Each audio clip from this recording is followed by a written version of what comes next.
Baby Apo. In the name of the Father, of the Son, of the Holy And the Spirit. Holy Amen. Spirit. Amen. The Holy Amen. Spirit. Amen. Come, Holy Spirit, fill the heart of your faithful and enkindle in them the fire of your divine love. Send forth your Spirit, and they shall be created, and you shall renew the face of the earth. O God, who by the light of the Holy Spirit did instruct the hearts of the faithful, grant us by the same Holy Spirit to release what is right and just, and always to rejoice in his consolation through Christ our Lord. Amen. Amen. Amen. Amen. A reading from the Holy Gospel according to Luke. Glory. Glory to Glory to you, you, O Lord. Lord. Jesus said to them, Woe to you, Chorazin! Woe to you, Bethsaida! For if the mighty deeds done in your midst had been done in Tyre and Sidon, they would long ago have repented, sitting in sackcloth and ashes. But it will be more tolerable for Tyre and Sidon at the judgment than for you. And as for you, Capernaum, will you be exalted to heaven? You will go down to the nether world. Whoever listens to you listens to me. Whoever rejects you rejects me. And whoever rejects me rejects the one who sent me. The Gospel of the Lord. Praise to you, Lord. Praise to you, Praise Lord to To you, you, Lord Jesus Jesus Lord Christ. Christ. Jesus Christ.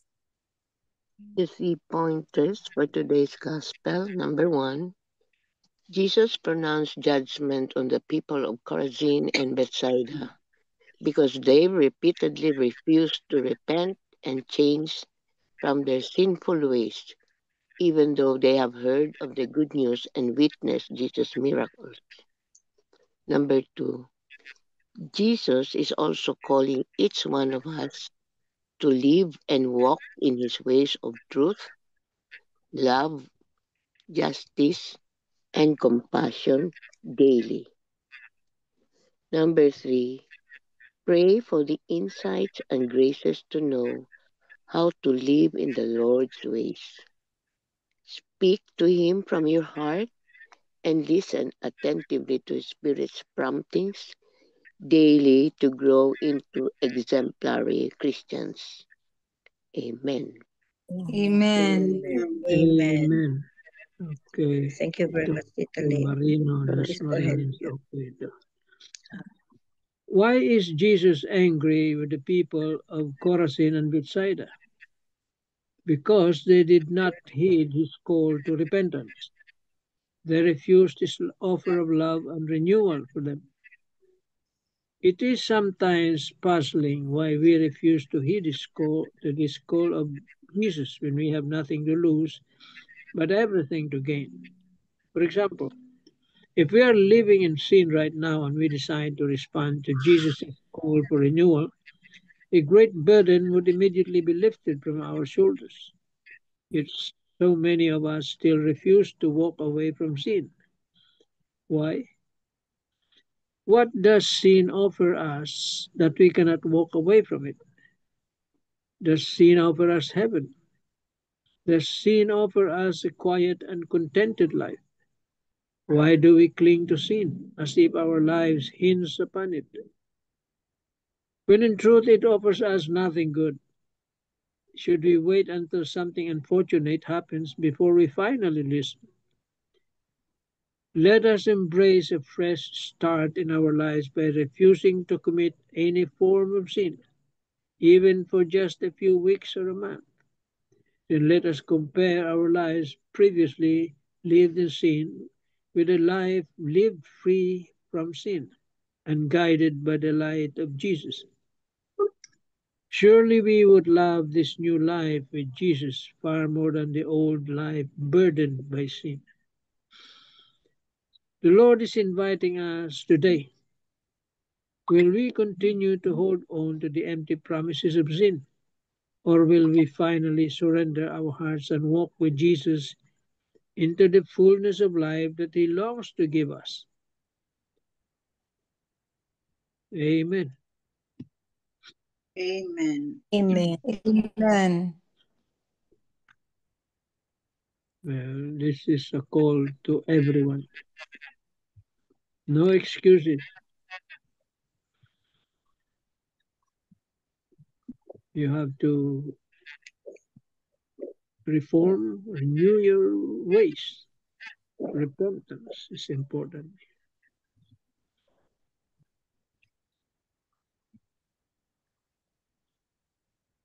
If you have that heart of unforgiveness, then start to learn how to forgive. But it takes a lot of prayer, asking grace from God, because you cannot do it on your own. See,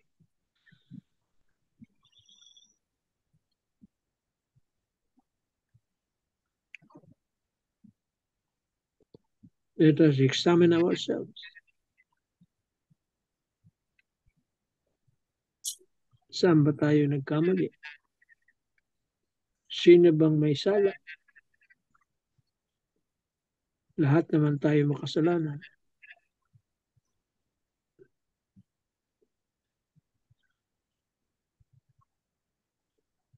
So it really takes a careful examination of conscience.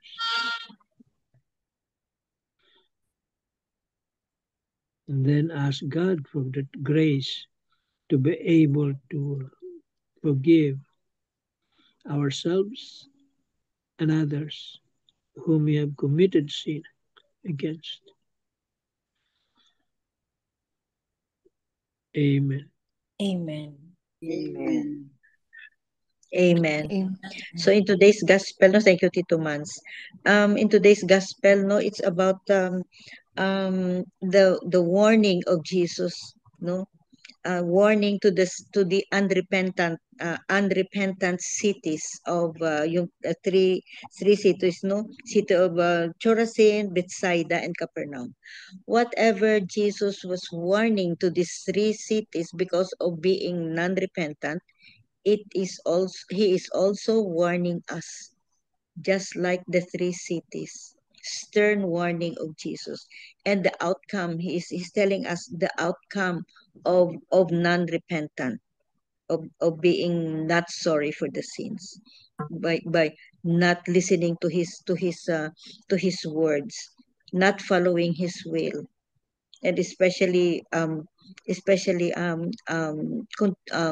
those who are continue on sinning or hurting God because of our sins. This is a stern warning of Jesus also to us. Yun. So let's open our eyes, no, and listen to his words. Listen to his words about repentance. Um, Tita Sabet or whoever is ready.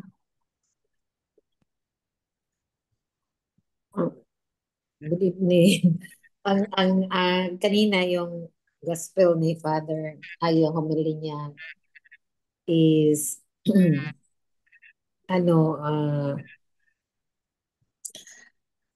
sample niya yung earthquake na nangyari, no, sa northern part na daw the time na the earthquake happens, ang tinatawagan si Lord, O Lord, but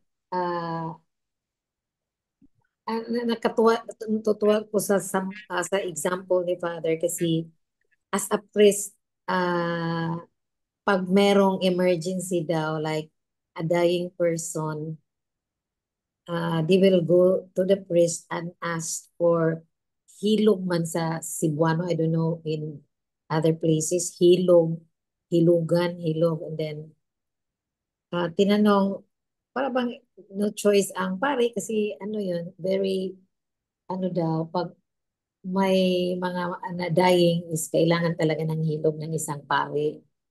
So, That's extreme unction. extreme unction, yeah. Oh. Then, Yeah. when the priest daw magtanong, ano ba, ano ba, bakit in a hurry yung family? Kasi hindi man lang, go into confession, gano'n, no? Parang last na talaga recourse ang Panginoon. And then, yung na-observe nila, yung buhay pa, hindi man lang magsimba, niya, yung mamamatay na,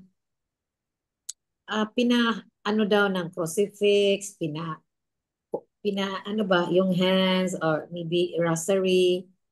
Sabi ni Father, yung buhay, paano yung hinahawakan ng patay? Red horse. Red horse.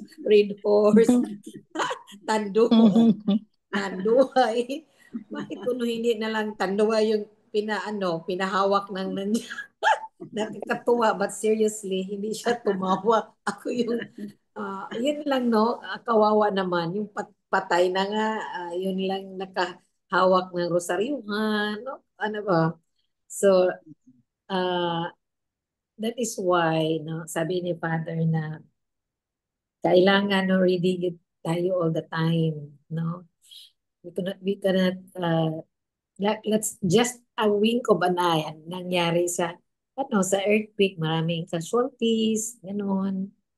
At yung yung nakabasa ako kay post ni newly Archbishop sa Cebu, Bishop Abit Oy, ang sabi niya, a day before the installment, nag-earthquake Cebu. Siya na yung ini-install siya October 1.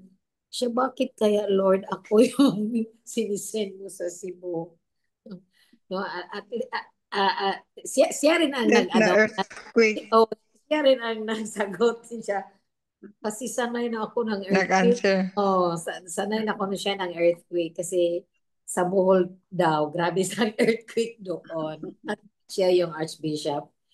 Ano lang, he is also knocking the doors for those who have good heart to help the victims in the northern part of Cebu. So, marami namang nagbigay, no? Pero yun lang, after siguro, sabi ng friend ko, sana may magbigay ng kabilya para makatayo bahay agad. Kabilya. Nag-flooded yung mga water. Yun naman ang urgent need ngayon. Sana makabawi kasi marami talagang mga ngayon wala ng bahay. Yun lang I was touched also sabi ni Father na hindi hawak ng Panginoon daw yung isa't isa nating faith at saka change. It's a choice, no? So, parang ganito, yung nangyari sa Chorazin, no? May mga milagro na nangyari sa pero wala pa rin silang repentance. No, lang siguro, no, ang kailangan natin ngayon is how we respond, no, to those who are in need. Na yun, no? It's a good sign na meron na tayong naka-align tayo kay Lord na we have to help the least fortunate, especially in times of crisis, and yun yung nangyari. At saka yun lang,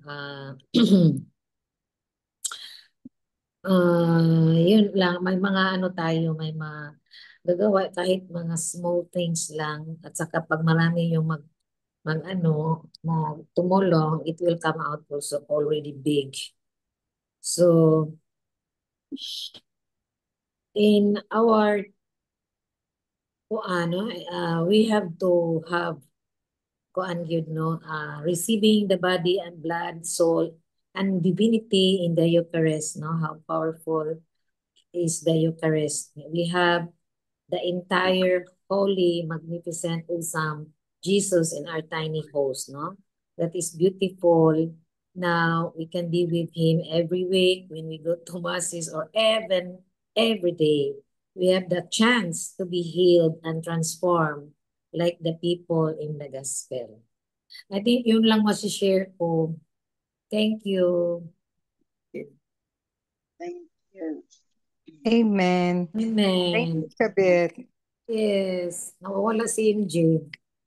Oh, kasi ang baby nag-feed. Hala. Tita Helen, your turn. Oh, Kasi apostolic work. yeah. Ako rin, kayo na muna, Tita Doc Tita Bell. Helen. Kayo na po muna. Ikaw muna, Tita Doc. Okay. Doc ako super. Okay. Can you hear me? I think my signal is not so good. Yeah, we can hear. Yes, clear. You can hear me. Yes In po. today's gospel, God speaks to us, reminding us to examine how we respond to God's blessings and His word in our lives. Like the people of Chorazin, Bethsaida, and Capernaum, we too can sometimes grow indifferent, taking God's goodness for granted.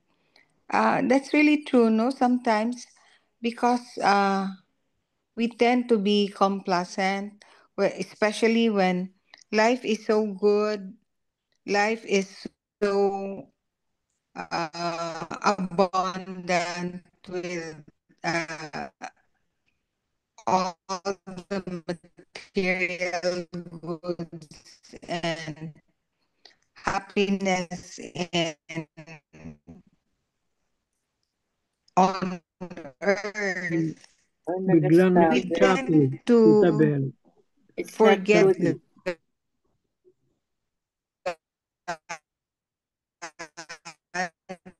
Wala. and Staggered. even Humina spiritual yung... growth, our developing. My you continue na lang, Tita Helen. Yan, okay na. Okay na. Tita Helen, Yes, Tita. you be the one to continue. My signal is not so good. Ay, opo. Sige. Here, is it good? Is it better? It's good na, Tita. We can hear you po. Because I'm not in the house, The I'm on and in off ang the ano. Okay. house of my daughter. Sige. Choppy. Oh, chop. Tita Bell choppy. So I'm going to read the reflection of the day's gospel, Tita Doc Bell. Whoever listens to you, the 72 other disciples, a group other than the 12 apostles, are sent as Jesus' ambassadors. They proclaim Jesus' own message and are empowered by Jesus to teach, to cast out demons, to announce peace to whatever house they enter. Their message is so important that it spells How judgment. about him? That shall I continue now? That it spells judgment on the receivers. To welcome it is to experience God's salvation. To reject spells and condemnations, as they will be treated as outsiders. There is no going around to the bush when it comes to the gospel. There are no fence sitters around it. Persons who remain neutral or non-committed on the matter of salvation. One is either hot and accept it gladly, or cold, not being interested. Jesus says, whoever is not with me is against me, and whoever does not gather with me scatters. Whoever does not help Jesus in his mission to gather citizens for the kingdom of heaven is guilty of scattering them and stands against the Holy Spirit. Whoever is not inside the boat of the church that sails through history has to swim on his own to his own peril. Amen. Amen. So Jesus is telling us that we need really to listen to his teachings, and we need also um, to examine ourselves. And if ever we commit mistakes, we have to ask for forgiveness, and we're going to repent for whatever shortcomings we have done to our fellow men. Maybe at time, trying times of ours, most especially to what happened to Cebu, for us here in Luzon, we are really sad, and we all we can do is to pray for those victims. It's really sad, but on the other hand, I'm happy also to see help coming from all over the country. It's really uh, nice, and I can say that we are really different. We have that culture of helping each other. We have to. I need to thank God. I always say thank you, Lord, for making us. Making us to be concerned to each most especially if there are um, calamities in other places, and we are ready to help. Thank you, Lord, for this kind of feeling or culture for us all Filipinos. Amen. Amen. Amen. Thank you very much, Tita Helen. Yes po. So, Tito Mans, ay wala si Tito Mans. Anyway, Wala. yeah. Anyway, yeah. Anyway, I think I think that's it for today, for today's gospel and reflections, no? Yes. And may we continue to follow Jesus, to do his will, and most especially to be repentant of our sins. Amen. Amen. Amen. Amen. Amiga Belen. Yes. Heavenly Father, thank you for the gift of life. Watch over us and our loved ones. Cover us with your grace and shield us from harm. Help us to speak words of kindness, act of love, Amen. and reflect your great goodness. Amen. Amen. Amen. Amen. And all together, please, glory be to the Glory Glory to be the to Father, the Father, Father, to to the the Son, to and the Son, to the Son, to to Holy the the Holy Holy Spirit, Spirit, Spirit, as as it it as it was was in was in the the in the beginning, beginning, beginning, is is is now, now, and now, and and ever ever ever shall shall be, be, world Lord, without world end. without Amen. end. Amen. in the In the name name of In the the name Father, of of the the Father, Son, the of the Son, Holy of the Holy Spirit. Spirit. Amen. Amen. Thank you very much.